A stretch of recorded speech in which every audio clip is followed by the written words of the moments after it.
Hello everyone, I am Brian from Watch Complications. I have a watch review video for you today and it is grand. Specifically, it's a grand Seiko. It's the SBGE249 LE. It is a collaboration between Timeless Luxury Watches in Plano, Texas and Grand Seiko. It's a limited edition of 250 pieces. And I have one. There it is. Look at that. Look at that. Cool. Again, this is a limited edition of 250 through Timeless Luxury Watches in Plano, Texas. It's my first time dealing with that AD, and I just want to give a quick shout out. Whether it was email communication, the phone conversations I had, they were nothing but amazing and helpful and very thoughtful toward the customer. I would deal with them again any day when it comes to high-end sort of, luxury watches. So kudos to them. Timeless Luxury Watches did great with both helping produce this spectacular looking watch, but also just great CS and service all around. Highly recommend them. Now I'm going to give you an up-close look at this watch. We'll talk all the things about it, but just be aware it is a limited edition. So if you are looking at this video, chances are you've either maybe come across it, maybe you're interested in Grand Seiko, maybe you've seen this specific one, you're thinking if you would like it or not. But if you're on the fence, you're going to want to come to a decision sooner rather than later. In my talking with someone last week at Timeless Luxury, they are almost sold out. So this thing has gone quick, and there are some left, at least as of the filming of this particular intro part of the video. So just keep that in mind if you're thinking about this watch. You should get one. Now I'm going to go ahead and spoil the surprise here. It's just truly an excellent watch, and it's just everything. Yeah. And I will give you other considerations to think about when we do our walkthrough, but it is 10 thumbs up. All my fingers are now thumbs, and I'm giving you 10 thumbs up. It is a spring drive GMT model, and check out this manual. This is my first Grand Seiko purchase, and wow, you talk about thick. Look at that. Crazy. Of course, it's got all the different languages and stuff in it. That's what really adds the thickness. But it is so comprehensive. They give the backstory of the movement. It's just all the different time settings for the different versions and how to take care of the watch and stuff. It's just it's watch material, and I actually like it. Grand Seiko spring drive. Oh, check this out. I actually have business cards now. Before we take a look, if you're new to the channel, consider subscribing and joining the party that is Watch Complications. I do all kinds of videos from reviews, maintenance, how-to, making custom watches, and making custom dials that are part of my Nano brand 10.6. So all kinds of stuff. Accompanying this video will be a blog post on my website, watchcomplications.com. So check that out in the future. I'll put the link down in the description when I have it done. I still have to take a bunch of videos, but there you will find a slew of pictures, both macro pictures and all kinds of on the wrist stuff. So that'll be coming very soon. I'm just a little bit impatient wanting to get this video out ASAP because this watch is out there now and it's selling out fast. So I want to put that out there for people. But actually, one thing I want to show really quick, which is going to be sort of a new branch for watchcomplications.com, something I haven't got into yet that I have now the opportunity to do so, is I had a couple pocket watches come my way. So I'm going to do a couple vids and such on some pocket watches. And I think that's going to be kind of cool. So new territory for Watch Complications, that'll be coming soon. But it's GS time, so let's take a look. This is the Grand Seiko SBGE249 LE, and I'm wanting to give you all the angles and views here.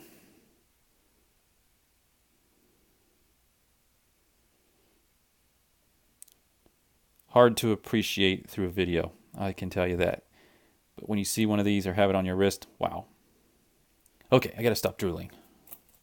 You may not have seen one of these before in terms of how they come packaged, but in terms of how this was sent to me, there's some, nice paper wrapping around it and stuff. All right, you can see there's this external box, which usually the retailer would remove maybe before giving it to customer, but these got shipped straight after they were received by Timeless Luxury Watches. Here's Grand Seiko box, this blue and silver color, like so. And yeah, I've got it on. Yay. Doesn't that look so cool? Just a beautiful still silver blue. Under here or in here, you'll have things like your receipt and a cleaning cloth, that sort of thing. It's sort of a grayish blue color. And then there's this beautiful white paper. See, there's the box, and you use this to pull that up out of the box. And then you'll have the manual and warranty information down there. And then, of course, you open the box, and inside of this nice soft bag will be the watch around the cushion. So here's the inside. You can see there's the Grand Seiko stuff up there. I've got the plastic from the watch. I keep it all together. So that's what the box looks like on this particular watch. Those of you that have watched some of the other videos and stuff on the channel know that I'm the type of person that if I have a watch, I have it to wear it, not just to put in a box and wear only on special occasions. This watch is getting worn on just regular days. I've worn it most of the past week, and really just, one, getting to know it, but also it's just one that I'm going to regularly pick up and wear. It doesn't have to be a suit and tie event, doesn't have to be a special occasion. I love wearing all kinds of watches in all sorts of price ranges, anything from my $20 Casio or to this Grand Seiko and everything in between. I buy watches to wear them. You can already see just the wonderful quality and finishing, which is typical of Grand Seiko. The Snowflake is, of course, one of the really popular spring drive watches that they offer. The design philosophy behind this particular dial and offering of this SBGE 249 LE was the blizzards in Japan at the location where the Grand Seiko studio is. So this is meant to draw inspiration from a blizzard. Well, where I'm from, blizzards happen all the time. I love the snow. I love winters even, believe it or not. Yeah, I said it. And so this is just fitting. I really do like Japanese watchmaking and appreciate it, all the way from, your low-end Miyota movements that I highlight sometimes in certain watches that I have, like my Vario Silver Empire Marlowe, which is based in the UK. They put Miyota movements in some of theirs, all the way up to this beautiful, beautiful, much higher end luxury piece from Grand Seiko with their in-house spring drive caliber. I really just am a fan of Japanese watchmaking. They're doing, I think, a wonderful job generally, and this is just another example of that tradition. So with this watch coming into my collection, a couple others are going out, and the reason for that is because this ties together a few of the features. For example, the lighter, crisper dial that's white and silverish. The GMT, of course, a 24-hour watch. I've got one of those I'm getting rid of. So there's a few other watches I've looked at and had and reviewed before that I'm moving along, because this takes on all those features, and of course in a much higher quality package. So specs. This is 41 millimeter diameter. Now I have a 7.5 inch wrist, 19 centimeters. I'll show you what this looks like on my wrist here in a little bit. So 41 diameter, right in the sweet spot in terms of size, in my opinion. Now with this being spring drive GMT, it does have some height to it. So it's 14 millimeter height. You can see that the sapphire is ever so slightly domed across, and you have this extremely high polished bezel. Exhibition case back, which we'll take a closer look at in a bit. So we've got 41 diameter, we got 14 millimeter height. It's a 48.5 lug to lug. So again, really nice proportions and really well balanced looking on the face. The bracelet and lug width is 20 millimeter, and on the bracelet this weighs about 151 grams. So it is heavy, and you just get that bracelet nice and snug against the wrist, and oh, it just looks wonderful. If you're watching this video, you probably know a little bit about spring drive, maybe. If you want some light reading, you can find out plenty about it online. Or, as I mentioned, here, let me grab this. You could read about it in the manual. In terms of the specific caliber in this watch, it is the 9R66 spring drive GMT. Has the date as well, and it's just, wow. It's a great movement. All right, we'll pull things in a little bit closer here. I'll try to show you different angles and lights and see how it interacts with the dial face and the hands and such. I'll try to keep the smudges off. I really don't like wearing, those white gloves. I hate videos where they have those white gloves on. It's like, just pick up the watch. Just show the watch. Don't worry, use it, Anyway. That was a mini rant. I really like silver and white and blue tones in watches. It's probably my favorite combo, I would say. And this, of course, has all of that. You can see the blued hands. I really like that the GMT hand is hollow. You can see the power reserve indicator here. It's about half charged right now. Going up shows when it's getting lower in reserve, and then if it goes down, that is charging it for more time. This is supposed to have 72 hours of power reserve. That's a whopping chunk of time. I wore this a bunch over the past week or week and a half since I've had it, and I had it fully charged, and then on Thursday I put it down, and this is Sunday. I picked it up, and it still had a little bit of charge left, and of course the time was spot on, maybe a second, not even I don't even think it was a second off, but perfect timekeeping, and had charged, and that was after setting it down for a few days. And that's just wonderful, being able to set a watch down in a couple days, pick it back up again, and it still be charged, still going, still has the time set correctly. And that's particularly important for a GMT, of course.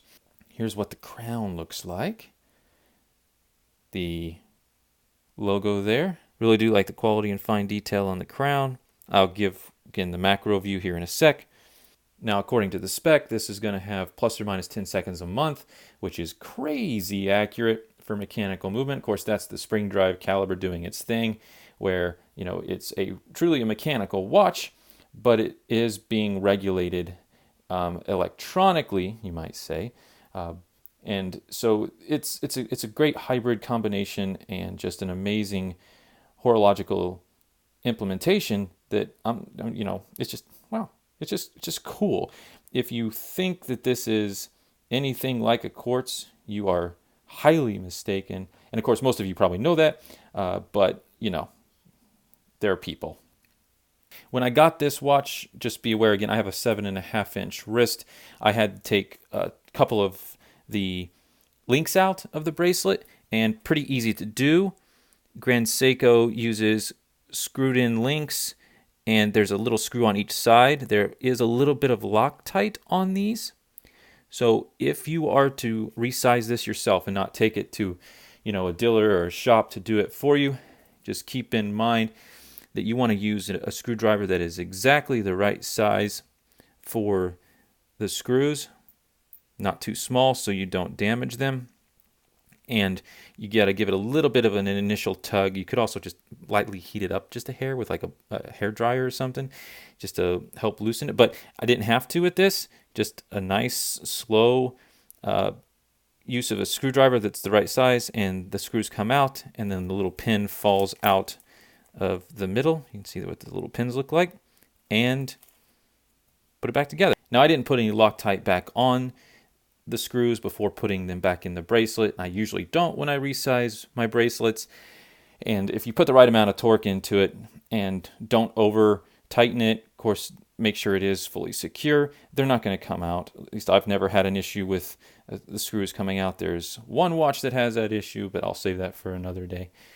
But it's fine. You don't necessarily have to put Loctite back in it, especially if you're going to be resizing it given, you know, different temperatures and stuff. What's great though, of course, about Grand Seiko is they have full links and they also have half links, so you can get this pretty close in terms of comfort through, you know, different humidity or temperature changes through a day. So they do have both full links and half links, so you can get it just right. Of course, the clasp on this is super nice, unobtrusive, not clunky at all. It just flows with the overall bracelet. See, it's got the logo on it. Deployant clasp, pops open, real simple open and close, and nice and secure. Loving the bracelet and just the way it looks, catches the light. You can see it's a combination of brushed and polished. Truly, truly well done. Grand Seiko, as always, like as if it wasn't gonna be.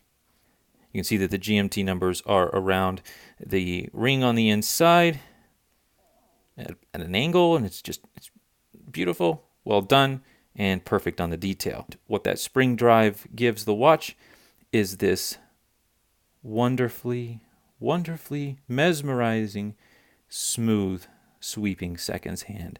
No 1 second tick-tocking like in a quartz watch, and no steps of 4, 5, or 6, you know, beats between the seconds in a typical mechanical movement. That spring drive has got this thing moving like butter, and it's just mesmerizing, and I love it. It's just cool to watch, and it just flows along. Those blue highlights just look wonderful. Of course, the seconds hand is blue, the GMT hand, the power reserve, both the indicator and the hand, and then the GMT are all blue. I like the bigger typeface on the date window that Grand Seiko uses. You can visually see it from a good distance. You don't have to guess about it or squint or look closely to get the date. It stands out. And with these limited editions, oftentimes they'll put like a stamp or something on the back. You can see it there. It's also blue. It says it's a Grand Seiko limited edition, and you have the other motif that Grand Seiko likes to use there. Okay, so let's take our macro view and get really up close with this. Okay, so here we are up close with the macro lens. You can see that silvery textured surface. One of the things I've noticed just looking at it with the eye is there are certain spots where you can see these indentations a little bit more than in others. Let me see if I can point out an example here that just gives it, it's not mistakes, it's all on purpose. It gives it a great look and personalization, I would say. Like you can see there's this little dot here or this little indentation there. There's spots on it that are just unique, and I don't know if every dial is a little bit different, probably, but it looks wonderful and true to the, I think, design philosophy of snow and the way it might look on the ground, or blizzard, the way it looks in the air. Just great design. Of course, the hands polished around the edges just look like razors. Hard to beat. Trying to show, you can see the top surface and the edges in that light. Like, there you go.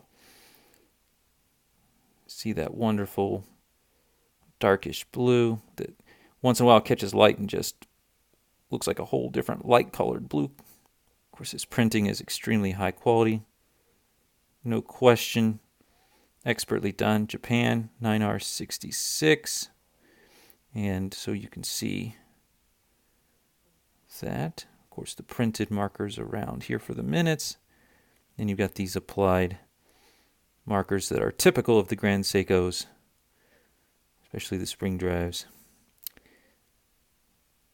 Got the 24-hour around the exterior here. Again, the date is nice and large so you can see it from a distance without magnification. Love the font and size that they use for that. Of course, then we have the logo, silver applied up here, polished again to a high degree, and then, of course, printed Grand Seiko underneath. Yeah, let's take a look at the crown. Let me get my towel there so I can clean off those smudges a little bit. Take a look at the crown. No disappointment here. Crazy good quality. Yep, crown is easy to use and interact with. And I won't go into the time setting for this. You can look it up if you want to. I'm not going to mess around with it since I've already said it, but it's easy to do. Easy, easy. You can see the transitions on the different surfaces, the brushing, the polishing. Of course, Grand Seiko painstakingly goes through the process of polishing these cases. Just take their time with it. And you can tell that a lot of time and energy goes into each one of these watches. There's a bracelet. Again, you see the transitions between polished and brushed. Bracelet itself draws attention because time and again effort has gone into making sure it's meticulously right. No complaints there. Let's take a look at the back. Seiko Time Corp. I didn't mention earlier, but it is 10 bar, so it's got good water resistance for a really high-end dressy style watch. And that's certainly appreciated. So don't have to worry about getting this, a little bit wet here and there, particularly if you wear it a lot. And I intend to. Again, this is not just a special occasion once or twice a year sort of watch for me. These are watches. If I have a watch in my box, I have it because I like wearing it. See, I have number 82 at a 250. Great exhibition case back. And I'll tell you what, in the way they machine their rotor and the plates, it's like a rainbow. This thing catches every ounce of light, and you get the whole spectrum. I mean, look at that. You can see the greens, the pinks, the reds, the oranges. They have this machined in a way. It just looks spectacular. There aren't many other watches out there. Even if, I mean, they've got high quality, machining and finishing on rotors and, plates and stuff like that. But there's something certainly different and unique about this in the way it catches the light. So it's so cool. Of course, there you can see the balance wheel escapement going at it, doing its spring drivey things so that it keeps that hand flowing nice and smoothly. Well done, Grand Seiko, well done. Just want to real quickly show it to you on the wrist. See how the bracelet is just perfect fit, nice and snug, just a little bit loose. And I might have to remove another one of the half links, we'll see. But I love how unobtrusive that clasp is. And again, 41 millimeter diameter, 14 millimeter height. And you can feel the weight. It's something substantial is on the wrist, but it is just right in the wheelhouse for me in terms of specs.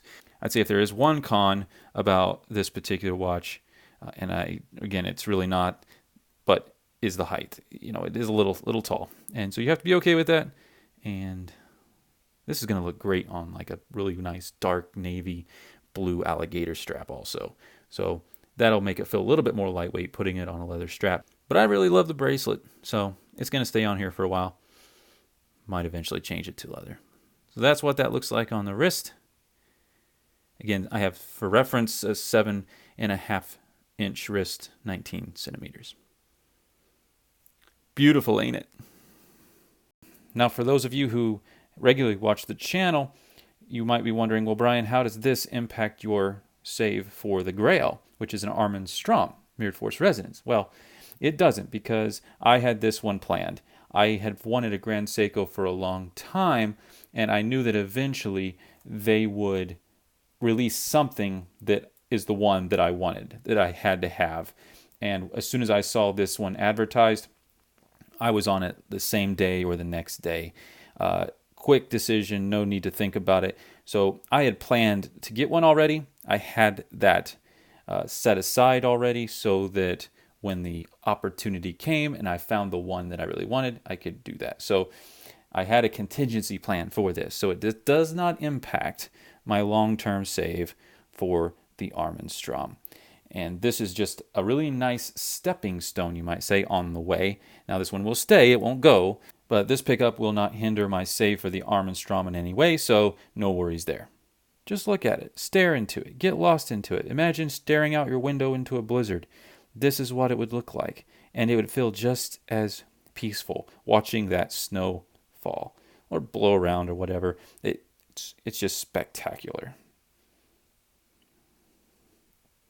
Well, there you have it. You may have watched the whole video, you might have skipped around as people typically do, but it really speaks for itself. And yeah, it's kind of hard to fully appreciate it without seeing it with your own eyes and having it on your own wrist. It is just all kinds of wonderful, and hopefully this is giving you some insight into what this watch is really all about.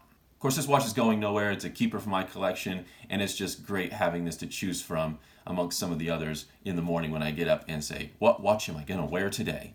I also just want to say again here at the end that I really do like and appreciate Japanese watchmaking, and Grand Seiko, of course, is an excellent example of that tradition. Think about subscribing to me if you haven't. Ring the bell if you want updates. You can look at my site, watchcomplications.com, where you'll find all the links to all the stuff I'm up to.